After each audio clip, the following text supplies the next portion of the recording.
हमारा जो blood vessel है उसमें ब्लड फ्लो होता है जिसके माध्यम से ऑक्सीजन फ्लो होता है, जिसमें शुगर फ्लो होता है, कोलेस्ट्रॉल फ्लो होता है, कैल्शियम फ्लो होता है, मिनरल्स एंड विटामिन फ्लो होते हैं, वेस्ट मटेरियल फ्लो होते हैं, इम्यूनिटी फ्लो होती है, पूरे हमारे बॉडी का ट्रांसपोर्टेशन सिस्टम।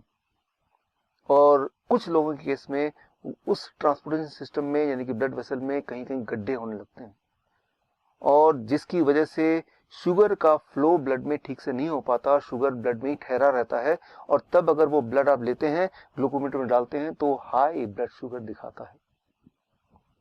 या फिर कुछ केसेस में वो गड्ढों में कोलेस्ट्रॉल जम जाते हैं, कैल्शियम जम जाता है, जो ब्लॉकेज बन जाता है, और ब्लॉकेज बनने से ये जो ब्लड वेसल की जो डायमीटर है वो थोड़ा कम हो जाता है। Less diameter means more pressure, high blood pressure. और आप हाई ब्लड प्रेशर की दवाइयां लेते हैं, वो दवाइयां इन गड्ढों को ठीक नहीं करता, उन ब्लॉकेज को नहीं छेड़ता। वो दवाइयां क्या करती हैं, आपकी हार्ट को कमजोर कर देता है ताकि प्रेशर कम हो ब्लड का, यानी कि वो एक प्रॉब्लम और जोड़ देता है। वो ब्लॉकेज को तो ठीक करता ही नहीं है, ऊपर से आपके हार्ट को कमजोर कर देता है। सिमिलरली ब्लड शुगर की जो दवाइयां आप लेते हैं वो क्या करता है, शुगर को ब्लड से निकाल के कहीं और छुपा देता है, हार्ट में छुपा देता है, किडनी में डाल देता है, आंखों के पीछे छुपा देता है, और जहां भी वो छुपाता है वो वाला ऑर्गन धीरे धीरे सड़ने लगता है। इसीलिए वो पेशेंट जो हाई ब्लड शुगर के पेशेंट है, जो डायबिटीज की गोलियां कई कई साल तक लेते हैं, वो अंधे हो जाते हैं, उनका हार्ट काम करना बंद कर देता है, उनका किडनी फेल होने लगता है, उनके एम्पुटेशन होना मजबूरी हो जाती है, क्योंकि वो पार्ट सड़ जाता है, सड़ने लगता है। यूं मानो कि आपका घर है और आप झाड़ू लगा रहे हैं, और जो कचरा है वो डस्टबिन में ना डाल के, उसको बाहर ना फेंक के, आपने उसको बेड के नीचे छुपा दिया, आपने उसको अलमीरा के अंदर छुपा दिया। कुछ समय के लिए वो घर बिल्कुल साफ सुथरा लगेगा, लेकिन उसके बाद बदबू आने लगेगी, सड़न आने लगेगी, आप ऐसे घर में रह नहीं पाएंगे। आपका बॉडी भी एक घर है, ये जो ब्लड वेसल है ये एक ट्रांसपोर्टेशन सिस्टम है, और कुछ लोगों के केस में उस ट्रांसपोर्टेशन सिस्टम के बीच में कई कई जगह पे गड्ढे गड्ढे गड्ढे गड्ढे होने लगते हैं, जैसे हमारे पूरे देश में सड़कों पे गड्ढे हैं। और अगर वो गड्ढों का मेंटेनेंस हो जाए, अगर वो रिपेयर हो पाए, तो आप हार्ट डिजीज से छुटकारा पा सकते हैं, या डायबिटीज से छुटकारा पा सकते हैं, हाइपरटेंशन से छुटकारा पा सकते हैं। लेकिन उसके लिए क्या करना होगा, गड्ढों को भरने के लिए? अनफॉर्चुनेटली अभी तक ऐसी कोई दवा नहीं आई जो कि उन गड्ढों को भरे। लेकिन हाँ, कुदरत ने आपके बॉडी में एक ऐसी ताकत दी है जिससे आपका बॉडी खुद ही एक तरह का गैस प्रोड्यूस करता है, जिसे आप बोलते हैं नाइट्रिक ऑक्साइड। और वो गैस जब एक लेवल से ज्यादा प्रोड्यूस होने लगता है तो वो ब्लड वेसल की मेंटेनेंस करने लगता है। So that is Nobel prize winning science 1998।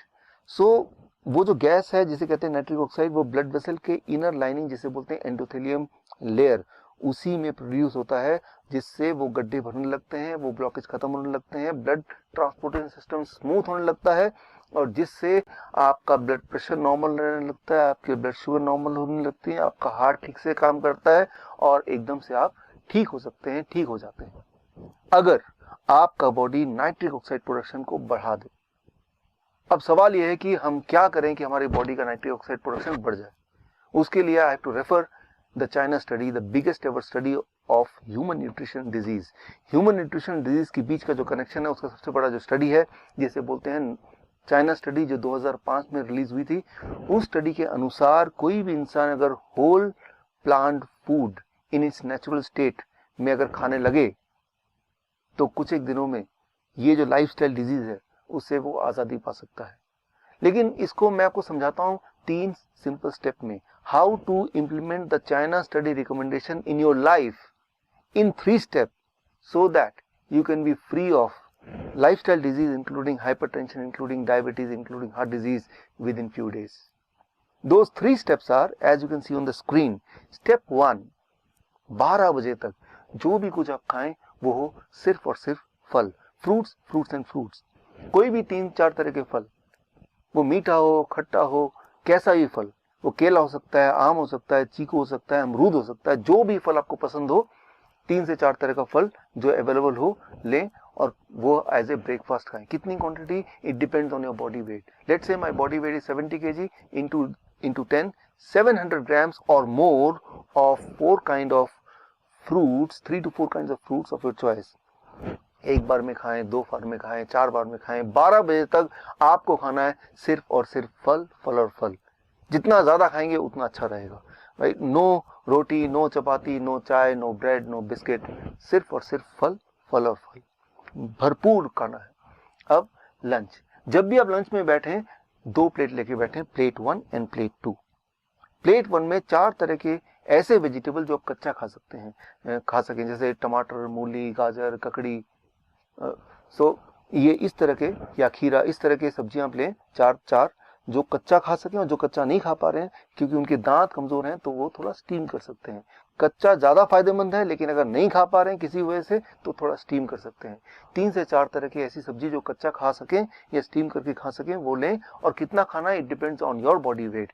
That is my body weight is 70 kg into 5, that is 350 grams और मोर, या फिर उससे ज्यादा, 3 to 4 kind of vegetable. This becomes your plate 1। पहले आपको प्लेट 1 इतना खाना है, और इतना खाने के बाद अब प्लेट 2। प्लेट 2 में आपके घर का बना हुआ रोटी, सब्जी, दाल, चावल, vegetarian food with less oil and less salt. कितना खाना, जितने में आपका पेट भर जाए। आपको लग रहा होगा कि इतना सारा प्लेट 1 यानी कि रॉ वेजिटेबल खाने के बाद क्या मैं प्लेट 2 खा पाऊंगा? पहले 2-3 दिन में शायद नहीं खा पाएंगे, लेकिन उसके बाद आप नोटिस करेंगे कि जितना ज्यादा प्लेट 1 खाएंगे उतना आपका एपिटाइट बढ़ेगा, उतना आपका हंगर बढ़ेगा, उतना ज्यादा आप प्लेट 2 भी खा पाएंगे। यानी कि आपकी जो बॉडी की मेटाबॉलिज्म है वो रेट बढ़ जाएगी, आपके जो खाने की कैपेसिटी वो बढ़ जाएगी, और आपका जो एनर्जी लेवल है वो भी बढ़ जाएगा। सो मैं आपको कोई चीज मिस नहीं करने बोल रहा हूँ, मैं सिर्फ ये बोल रहा हूँ कि आपके एक्चुअल लंच से पहले प्लेट 1 यानी कि रॉ वेजिटेबल, वो भी एक पर्टिकुलर मात्रा या उससे ज्यादा, अकॉर्डिंग टू द फॉर्मूला, जैसे मैंने बताया, आपका बॉडी वेट इंटू 5। ये है आपका लंच। डिनर, डिनर का सिर्फ 2 रूल है। पहला रूल कि डिनर हमेशा 7 बजे से पहले फिनिश करने की कोशिश कीजिए, और दूसरा रूल, डिनर में भी आपको वही करना है जो मैंने आपको लंच में बताया, वो है plate 1 end plate 2। Plate 1, 3 to 4 kind of vegetable in raw form, about your body weight into 5, that many grams, and then you can eat vegetarian meal with less salt and less oil as much as you want, right? So ये तीनों step, breakfast, lunch and dinner, right? So ये तीनों main meal जो step 1 है breakfast, step 2 lunch and dinner में आपको ये करना है। अब final step, that is step 3, क्या नहीं करना है? सिर्फ 2 ही चीज मैं छोड़ने बोलता हूँ। एक है no animal food, कोई भी ऐसा फूड जो एनिमल से आता हो उसको आपको नहीं लेना है, जैसे दूध, दही, मक्खन या लस्सी या अंडा या चिकन या फिश, इनको आपको नहीं लेना है, बिल्कुल 0 कर देना है। एंड नंबर 2, कोई भी ऐसा चीज जो पैक्ड फॉर्म में हो या रिफाइंड फॉर्म में हो या डब्बे में हो, जैसे बिस्किट या ब्रेड या रस्क या नमकीन, इन चीजों को आपको नहीं लेना है। ये सिर्फ 2 चीज छोड़नी है। और हाँ, एक चीज और जोड़ लीजिए, रोज अपने बॉडी को करीब 40 मिनट सनशाइन दिखाई, 30 से 40 minute you expose your body to sunshine, that becomes your step 3। If you follow these 3 steps, अगर आप ये 3 स्टेप्स आप फॉलो करते हैं, विद इन 1 मंथ आपका एंजाइना यानी कि चेस्ट में जो पेन है वो खत्म होने लगेगा, ऑलमोस्ट खत्म हो जाएगा 1 महीने के अंदर। आप जब चढ़ेंगे 3 मंजिला भी तो आप हाफेंगे नहीं। पहले 3 बार रुकना पड़ता था, तो आपको 1 बार भी रुकना नहीं पड़ेगा। And that will happen within the first 1 month. Your angina will go, your heart disease will go, that abnormal heart sound will also vanish. कई बार मेरे पास पेशेंट आते हैं, वो बोलते हैं डॉक्टर साहब मैंने आपकी रिकमेंडेशन को फॉलो किया और 3 महीने के अंदर मेरा ब्लड शुगर, मेरा ब्लड प्रेशर, मेरी हार्ट डिजीज, बॉडी वेट हर एक में फायदा हो गया, अब मुझे इस डाइट पे कब तक रहना है? आपका जो ब्लड वेसल है वो रोज ही टॉक्सिन उसमें भर जाते हैं, जम जाते हैं, और रोज ही उसकी मेंटेनेंस होने की आवश्यकता होती है। यानी कि रोज ही आपके बॉडी में नाइट्रिक ऑक्साइड का एनफ मात्रा में प्रोडक्शन होना बहुत आवश्यक है, और वो तभी हो सकता है जब ये डाइट आप लगभग रोज फॉलो करें। हाँ, एक छूट मैं आपको दे सकता हूँ, दैट इज चीटिंग डाइट। हफ्ते में 1 दिन आप कभी पार्टी में जाते हैं, कभी पिकनिक में जाते हैं, कभी कोई बर्थडे एक्सेट्रा में जाते हैं, तो 1 दिन के लिए you can enjoy the flexibility, you can ignore these rules and you can eat whatever luxury food you want to eat. लेकिन वो सिर्फ हफ्ते में 1 दिन, वो अभी नहीं, आज से 3 महीने तक ये डाइट फॉलो करने के बाद जब पूरी तरह से आप बीमारी से आज़ाद हो जाएंगे, दवाइयों से आज़ादी मिल जाएगी, तब हफ्ते में 1 बार you can go for a cheating diet. यानी कि मैं ये बोलना चाह रहा हूँ कि you are enjoying the social celebration also and you are enjoying the good health also. ये डाइट अगर आप फॉलो करेंगे तो आप बीमार पड़ नहीं सकते, और जो बीमार हैं वो बीमार रह नहीं सकते। This is doctor Vishwaroop Roy Chaudhary. All the best. जय हिंद। Thank you.